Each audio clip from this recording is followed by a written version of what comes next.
mlayu ana apa Salindri? Aku tulung ana bilawa aku digodak-godak. Sing ngoyak-ngoyak kuwi sapa?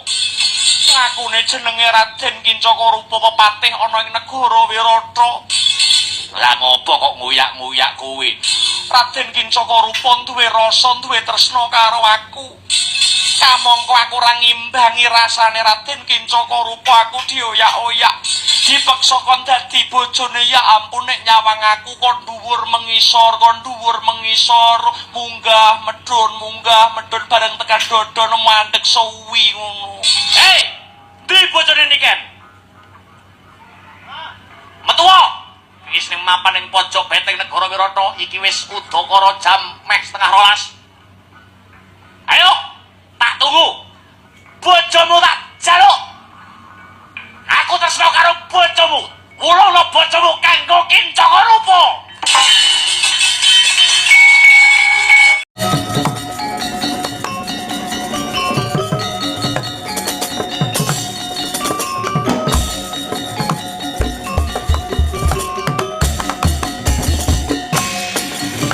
Kuncing langit kelap-kelap katon. Lirikin sanging alis.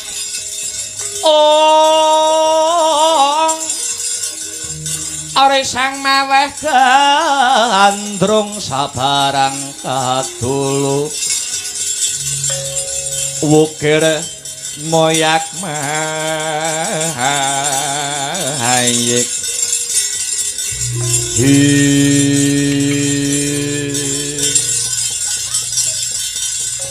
Ya jagat Dewa Bathara, ya jagat Pramudita.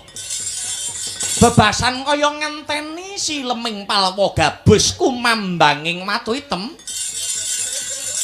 Yen ora sisip kang dadi panduluku iki penengah Pandhawa Janaka kang wis timbul. Nuning nggih Jeng Koko Prabu. Koko Prabu Ndwarawati. Wah, jlamprong. Jlamprong kowe bubar saka ngendi wae le, jlamprong. Munjuk atur duh Kakang Mas. Murcanipun ingkang rayi kula saking Kahyangan Swarga Dahana. Lah kok tekan Kahyangan Swarga Dahana. Larah-larahe piye le? Awit pangestu paduka duh Kakang Mas. Kula palakrama kalian atmajanipun pukulun Bathara Brahma nenggih pun Bathari Dresanala. Wah, cah edian. Dasare bocah nek raben ya dilalah. Rabi ra tau taren karo wong tuwa. Sumpek kono rabi kene, sumpek kene rabi kono. Nyuwun pangapunten. Nyuwun pangapunten duh Kakang Mas duh Njeng Koko Prabu Ndwarawati Prabu Sri Bathara Kresna Janaka kepriye? Dresanala. Dresanala ngapa? Kula dipun pegataken katresnan kula kaliyan garwa kula nuringgipun Dresanala awit Rama pukulun Bathara Brahma nampi perintah saking Hyang Pramesti Guru. Syukur rasakno alahmu dhewe. Kowe kuwi satriya kondhang kalintang jayaning perang. Rabi nunut omahe wong tuwa wedok. Wasakno Janaka. Kula nyuwun pangayoman duh Njeng Koko Prabu. Kula mboten saged pisah kalian ingkang garwapun Dresanala. Lho. Sebabe ora iso pisah?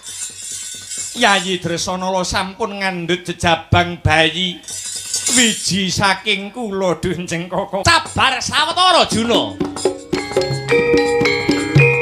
Cikra kang bala tumingal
nganjur lagune ngangin gugur hagraning haraga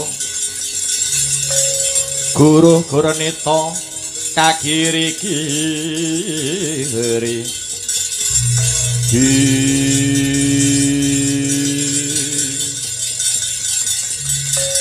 menawi mboten sisip ing pamawas punika rawuhipun sang pukulun Bathara Guru pangwas tunggaling kayangan Suralaya sak rawuh paduka wonten ing Madyapada pun titah pun Kresna ngaturaken sembah pangabekti konjuk wonten sahandhap pepada paduka Hyang Pramesti Guru ya Kresna wis ndak tampa agawe bombonging rasa ora lewat pangestu ulun tampanana Kresna nuning nggih Yang Adi Pukulun sampun kula tampi paring pangestu saking paduka kula tampi asta kekalih kula pundhing mestaka mugi andayanana kasantosan lah kok mboten ngertos sangkan paraning bilai jengandika Hyang Adi Pukulun tumedhak marapake ungyanipun ora Tundharawati kula pun Prabu Sri Bathara Kresna kula wonten dawuh ing mriku lungguhan iki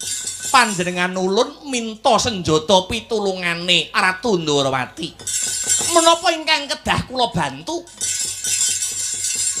Menapa ingkang kedah kula bantu Dawa Kulun sisan damel awit ing mriki kalenggan sak mangke Ratu Ndharawati nedeng tanindakaken tapa ngrame.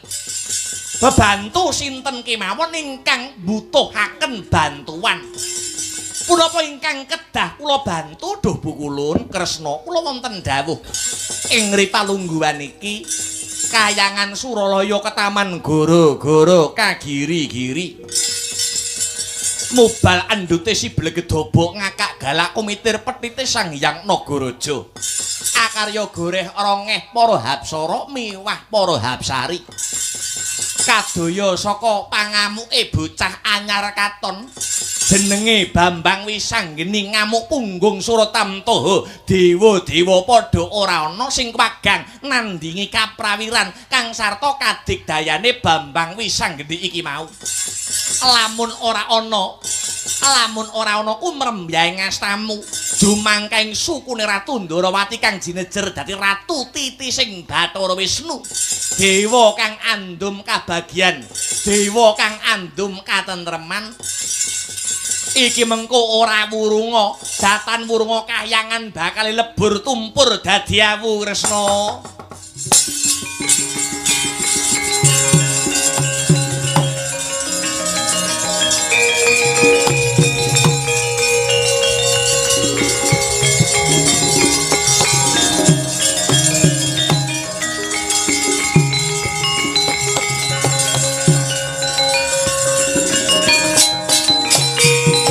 agen ora sanga berangu ora nanggol ginempit kehempit dosa ngretnaning bawana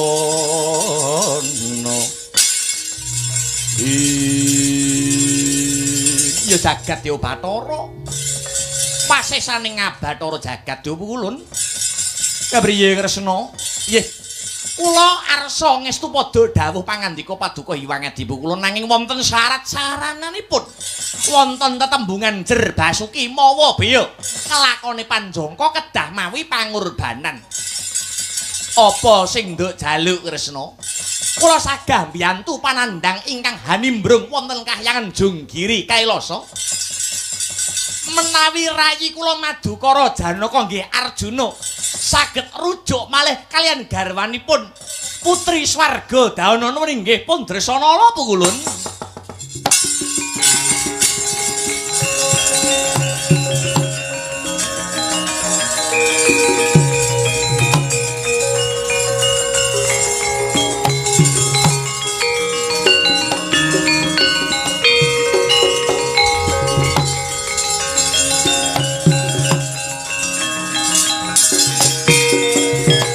jagat iya dewa ya Bathara iya apa sing dadi pamothahe Ratu Ndharawati bakal ndak pinangkani sejatine wiwit ngarep aku wis ora condong kang sarta rumujeng kelawan apa kang dadi kekarepane Durga kelawan Dewa Srani. Lho, lah kok ngembet kalian Bathari Durga kang sarta Dewa Srani?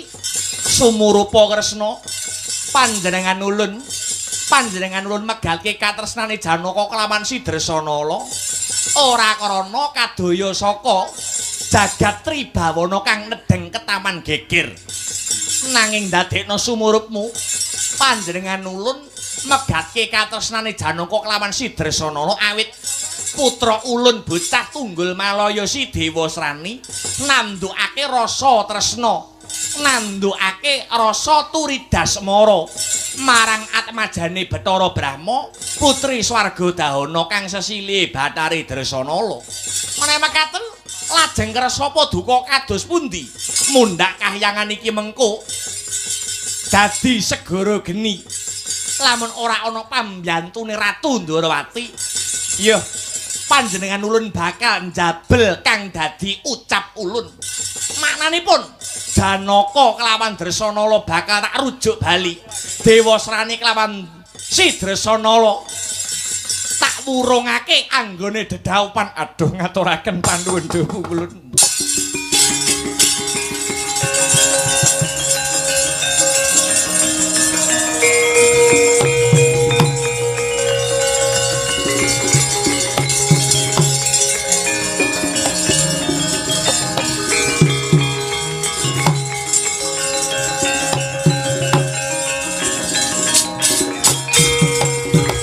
Ngaturaken agenging panuwun Hyang Adipakpulun.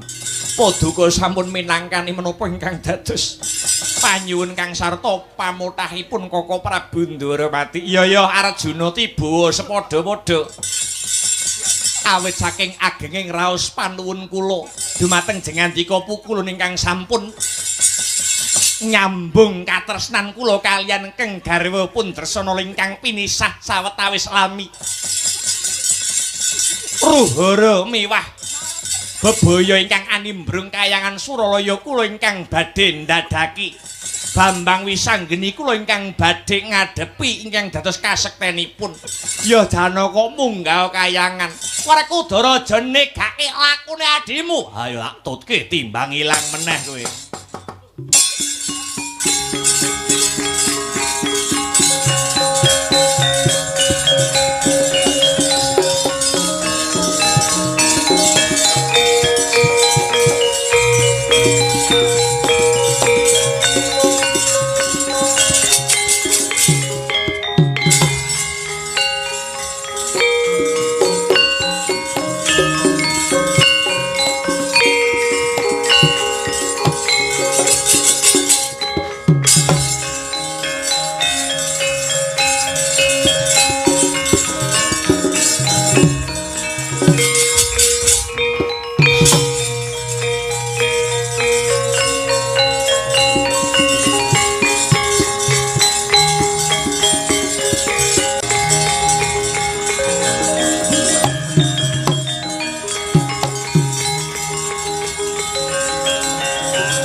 Hina sumubang iwang aruna kadinetraning hanggarabuh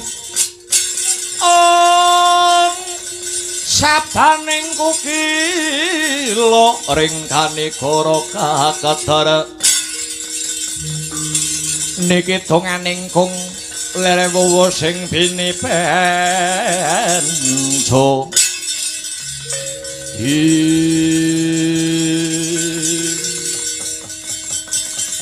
ana satriya bagus. Sapa kekasihmu satriya? Tambuh marang aku satriya Madukara kekasihku Raden Harjuna. Arjuna ya Raden Janaka. Bali takon ngadang marang lakuku Bambang Wisanggeni. Bambang Wisanggeni kuwi dapurmu pancen kapranyata. Kawruhana Bambang Wisanggeni. Janaka merpeki marang ungyamu amarga aku pinatah dadi jagoning para dewa.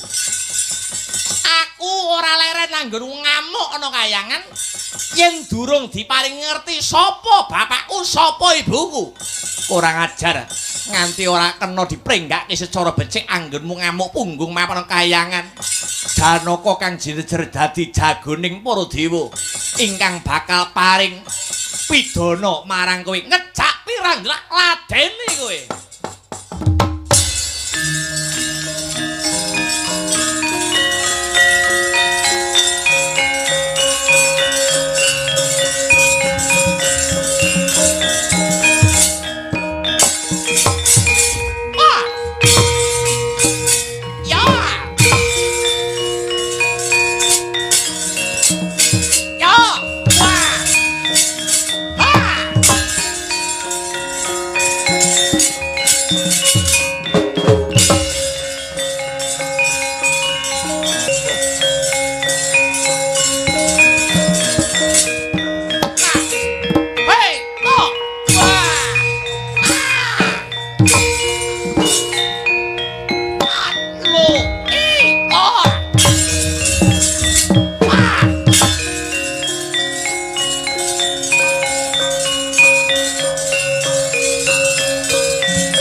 Arjuna esmunira kamanungsan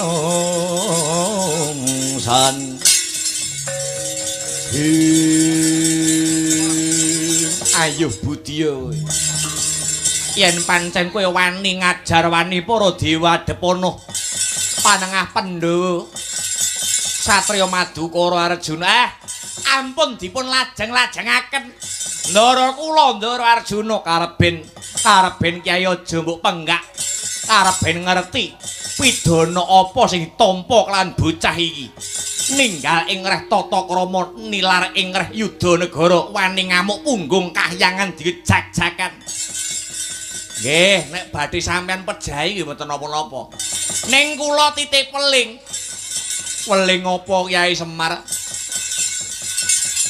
ingkang dipun kandhut kalian garwa jenengan nun inggih Betari Dresanala sakniki sampun lair ngunjuki syukur bagi jumurung Kyai sampun dewasa syukur Kyai Semar ngendi bocahe apa wis diwenehi tetenger sampun jenenge sapa Kyai Semar aku kepengin kepethuk lawan bocahe jenenge Bambang Wisanggeni aduh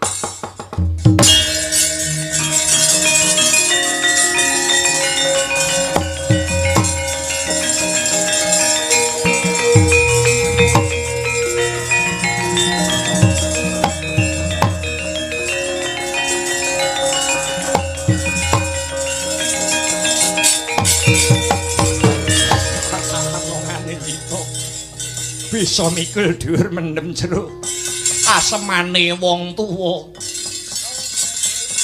aku bapakmu aku sudarmamu bektiku katur ya Kanjeng Rama wis tak tampa pangabektiku pangestune wong tuwa tampani ya nang bocah sigit wis tak tampa Kanjeng Rama niki pun kula jedi wonten ing kawah Candra Dimuka dadi lan dewasane gandeng dewasane saka wisane geni kula paringi tetenger Bambang Wisanggeni Ndara Arjuna Kyai Semar Badranaya kados pundi Raden ndadekno sumurupmu Kyai Semar ing ripalungguhan iki Sang Adi Pukulun Bathara Guru Sang Manikmaya wis njabel kang dadi ucape anggone bakal mala kramakake anake si Dewa Srani marang garawaku si Dresanala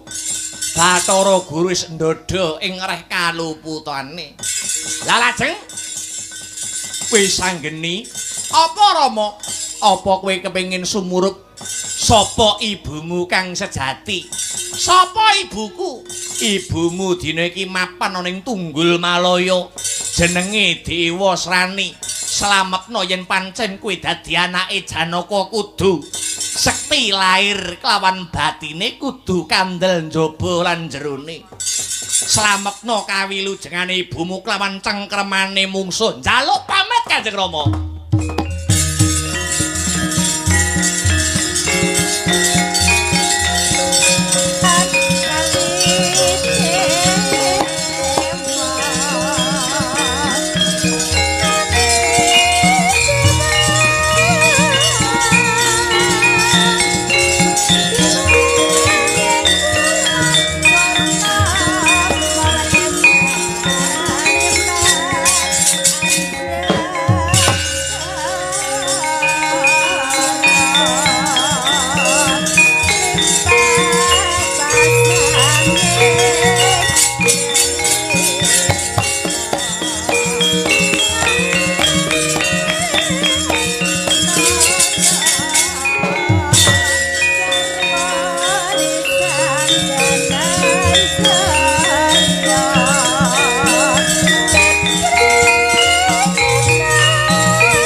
Kasiram boyo windu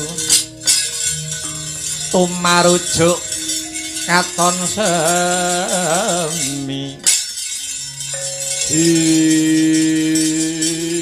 Dresanala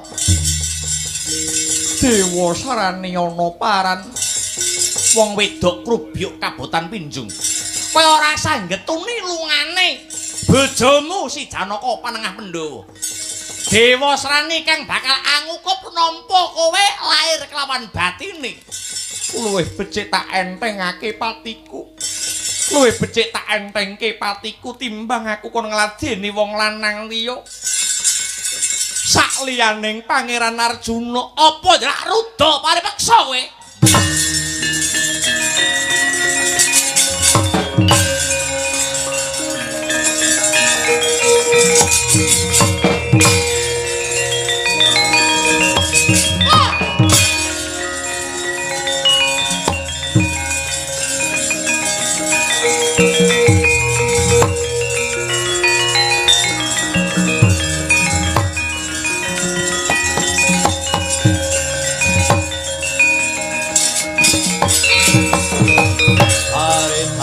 Satriya linuwe kang maradi mring kautaman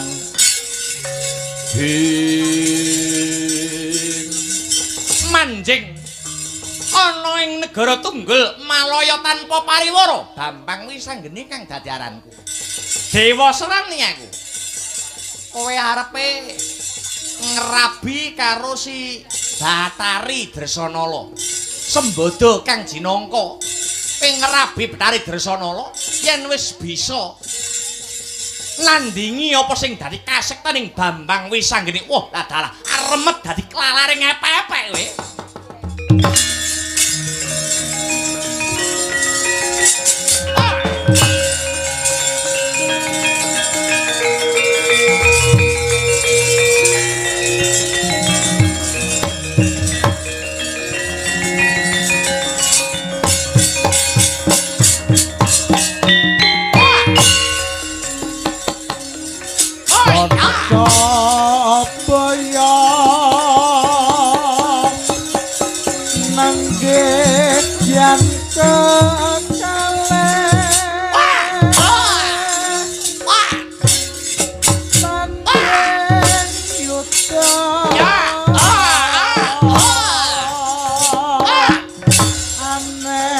madya loka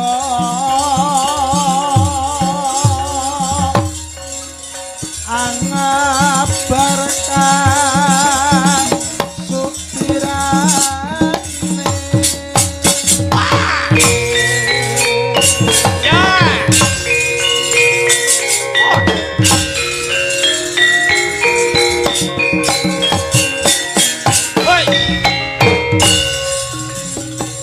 kang samyam mangkut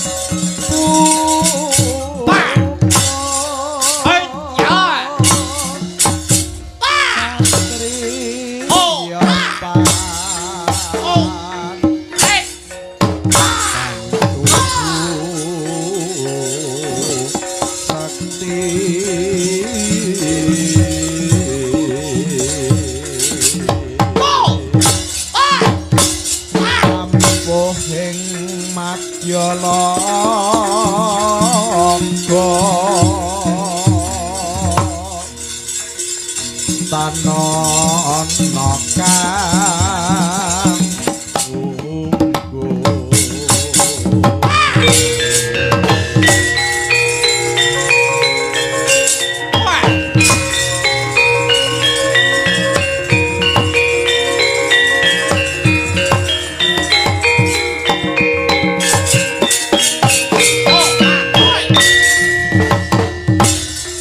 kawijayan kanuragan kasantikan jopo mantra Gusti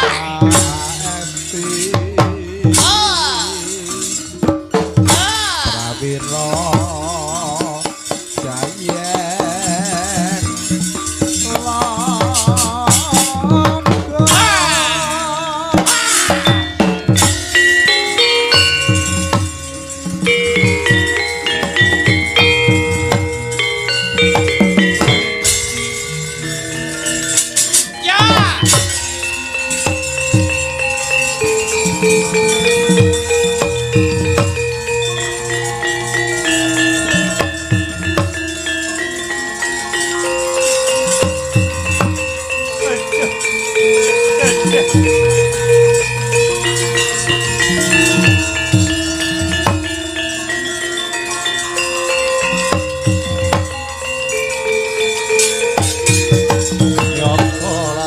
saking kutha sagara kula yen atanamu tusa sangsari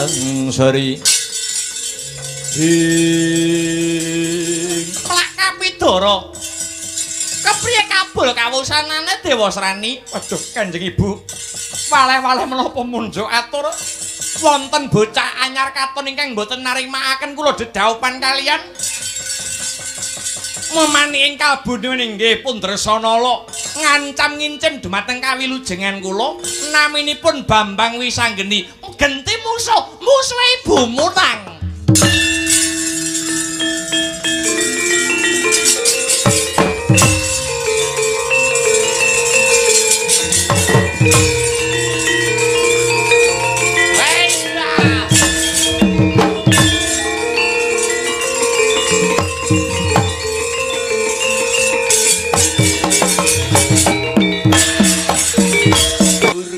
Simbole bebendu Durga simbole reretu ora gelem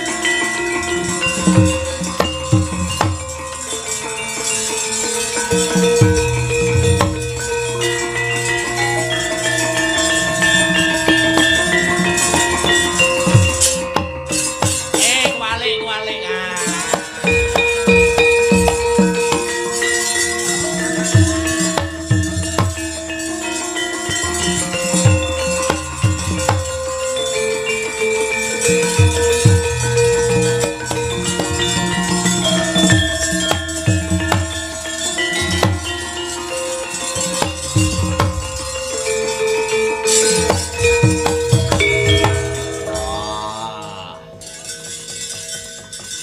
anak Janaka anak Drasanala Bambang Wisanggeni laire Wisanggeni dadi prasimbol timbuling wiji sejati wiji mulya kang ambabar katentreman lan kamulyan.